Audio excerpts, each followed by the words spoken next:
اهلا بيكم. النهارده في مطبخ ليليان هنعمل مع بعض الاكلير الجميل اللي انتوا شايفينه ده، وهقول لكم ازاي نحافظ عليه ما يطراش ويبقى مفرغ ومليان حشوة زي ما انتوا شايفينه من جوه كده.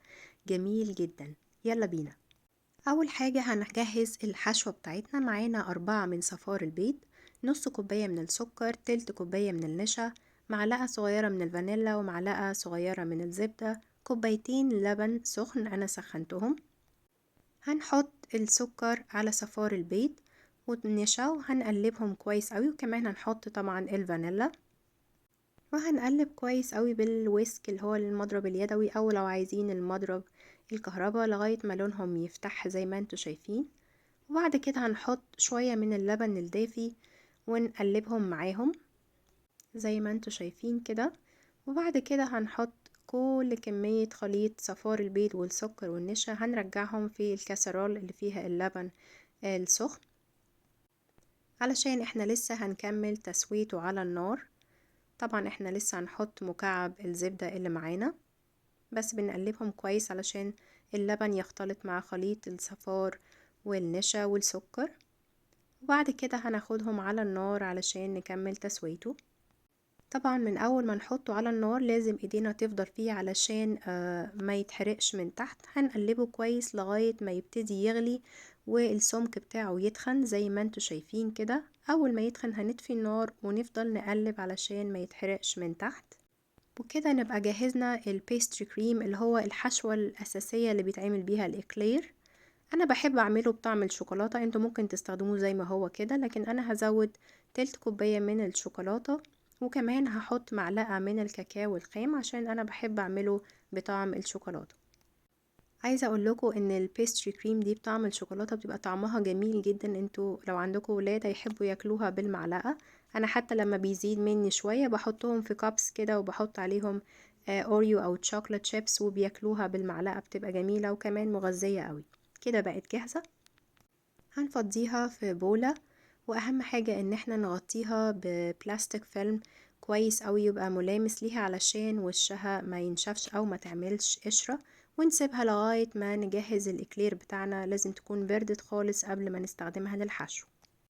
لعجينة الإكلير معانا 4 بيضات، كوباية دقيق، نص كوباية زبدة طرية، معلقة كبيرة سكر، معلقة صغيرة فانيلا، رشة ملح، وكوباية من المية. طبعا احنا بنستخدم الكوب المعياري. هنبتدي نجهز كاسرول ونحط فيها كوباية المية بتاعتنا والزبدة الطرية، وهنسيبهم على النار لغاية ما الزبدة تدوب والمية تبتدي تغلي. هنزود عليهم كمان معلقة السكر ورشة الملح، وهنخلي الدقيق جنبنا علشان أول ما المية تبتدي تغلي مش عايزينها تطول في الغليان علشان ما يتبخرش منها حبة كتير. هننزل بالدقيق كله مرة واحدة زي ما انتوا شايفين. أول ما ابتدت نشوف بابلز هنحط الدقيق مرة واحدة ونخلي النار على درجة حرارة متوسطة، وهنبتدي نقلب بسباتيولا من تحت لفوق كده بالراحة لغاية ما كل الدقيق يبتدي يختفي ويختلط بالمية والزبدة. ولو لقينا اي تكتلات نعملها بالسباتيولا زي ما انتوا شايفين كده، نلمها ونفردها بالسباتيولا لغاية ما نوصل ان العجينة كلها تبقى عاملة زي كورة واحدة ناعمة خالص ومفيهاش اي تكتلات من الدقيق. الخطوة دي هتاخد دقيقتين 4 دقايق بالكثير على النار، بس لازم نسوي الدقيق كويس ما يبقاش فيه اي حبيبات بيضة من الدقيق لسه باينة. زي ما انتوا شايفين هنقعد نقلب نقلب لغاية ما تلاقوا العجينة بقت ناعمة خالص واتكورت زي ما انتوا شايفين.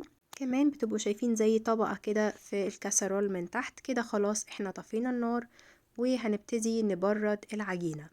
انا باخد العجينة بتاعتي وبحطها في البولة بتاعة العجان، وهبتدي احط الويسك بتاعنا واضرب العجينة علشان انا عايزة ابردها بسرعة. وكمان ده بيكمل تسوية العجينة في السخونة والبخار. هتحسوا ان البولة بتاعتكم سخنت. طبعا انتوا ممكن تحطوها في اي بولة عادية بتستحمل الحرارة وتعملوها بالمضرب الكهرباء. اهم حاجة ان احنا نقعد نضرب فيها لغاية ما العجينة تبقى فترة خالص، مش عايزينها سخنة ابدا قبل ما نبتدي نحط الدقيق.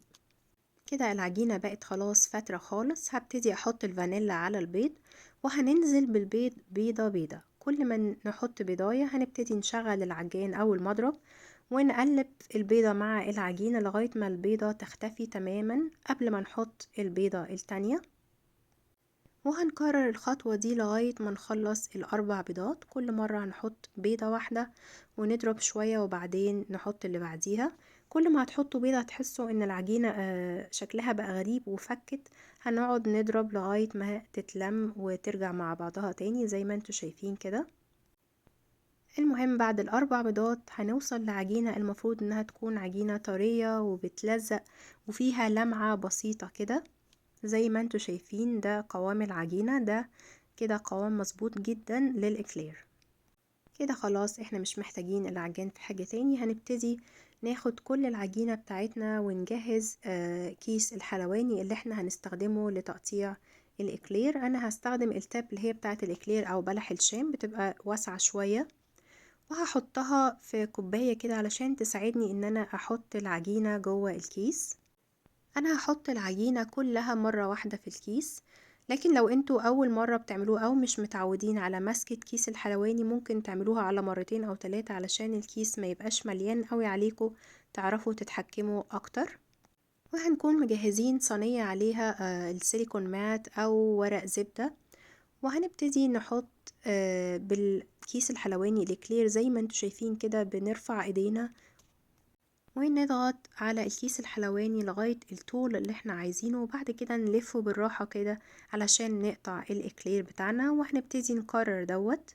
ممكن كمان تخلوا جنبكم مقص حلويات وتقطعوا بيه الإكلير، وحاولوا تخلوا كل قطع الإكلير قد بعض وانتوا بتعملوهم. في الوقت ده طبعا احنا هنكون شغالين الفرن بتاعنا على درجة حرارة 180 أو 350 فahrenheit، عايزينه يسخن كويس قبل ما نجهز كل الإكلير. انا جبت هنا بولة فيها مية وهبتدي بطرف صباعي كده اقبله واشوف اي حاجات زيادات طالعة مكان ما قطعنا الاكلير، بندوس عليها بالراحة علشان ما تتحرقش. وهندخله الفرن اللي احنا سخناه على 180 45 دقيقة، مش هنفتحه خالص قبل كده. بعد 45 دقيقة هنطفي الفرن ونفتح باب الفرن، هنسيبه موروب كده ونسيب جوه الاكلير جوه الفرن لغاية ما يبرد تماما. بعد ما الاكلير بتاعنا برد خالص جوه الفرن زي ما انتوا شايفين لسه مقرمش، لو كنا طلعناه من الفرن على طول بره كان ممكن يطرى من البخار اللي جواه، فلازم نسيبه يبرد جوه الفرن. انا حطيت حشوة الشوكولاتة اللي احنا جهزناها، وكمان عملت كريم شانتيه عادي خالص حطيته في كيس حلواني تاني. انا هعمل نص الكمية بالشوكولاتة ونص الكمية بحشوة الكريم شانتيه. جبت مقوار عادي اللي احنا بنستخدمه في المحشي، وهبتدي اعمل فتحتين من تحت في كل واحدة من الاكلير، وبالتيب الصغيرة قوي هنبتدي نحشيه كويس قوي من الناحيتين، وتحركوا الكيس الحلواني كده من ناحيتين عشان نتأكد ان هو اتملى حلو قوي. هتحسوا ان هو الاكلير تقل كده في ايديكم، ونقعد نملاه لغاية ما نلاقي الحشوة طلعت كده لبره، كده معناه ان هو اتملى على الاخر. هنعمل واحدة كمان بحشوة البيستري كريم، بتبقى جميلة قوي. على فكرة في مصر في بيستري كريم باودر بيتباع في محلات الحلواني، ممكن تجيبوه لو مش عايزين تعملوا الوصفة اللي هي من اول صفار البيض وتبقى طويلة عليكم، يعني بيتباع في مصر جاهز. بعد ما خلصنا كل الحشوات بتاعتنا، جزء بالكريم شانتيه وجزء بالشوكولات بيستري كريم، هنبتدي نسيح شوكولاتة بيضة وشوكولاتة ميلك شوكولات او شوكولاتة بالحليب، وهنبتدي نزوق الاكلير بتاعنا اللي احنا حشيناه بالشوكولاتة، هنغطيه بالشوكولاتة بالحليب، والجزء التاني اللي بالكريم شانتيه هنعمله بالشوكولاتة البيضة. ممكن كمان حشوة الكريم شانتيه سهلة قوي ان انتوا تعملوها بكذا طعم، يعني ممكن تعملوا كمية من الكريم شانتيه تقسموهم في بولتين او 3 وتقلبوا شوية معاهم نوتيلا. ممكن تقلبوا كريمة فستق او كريمة لوتس مع الكريم شانتيه، فيبقى عندكم حشوة بكذا طعم زي ما تحبوا طبعا. الاكلير من الحلويات الحلوة قوي، سكرها مش زيادة عن اللزوم، وكمان فيها نسبة بيض وبروتين عالية، فتعتبر شوية مغذية يعني. انا حطيت شوية من الشوكولاتة البيضة كده سترايبس على الجزء اللي انا عملته بشوكولاتة بالحليب، وهعمل العكس في الجزء اللي غطيناه بالشوكولاتة البيضة. اتمنى ان انتوا تجربوها بجد، طعمه حلو قوي وهيفضل مقرمش معاكم، وزي ما انتوا شايفين الحشوة مليانة من جوه وشكله فظيع. لو عجبتكم الوصفة اعملولي لايك وسبسكرايب، واشوفكم في وصفة تانية. Thank you.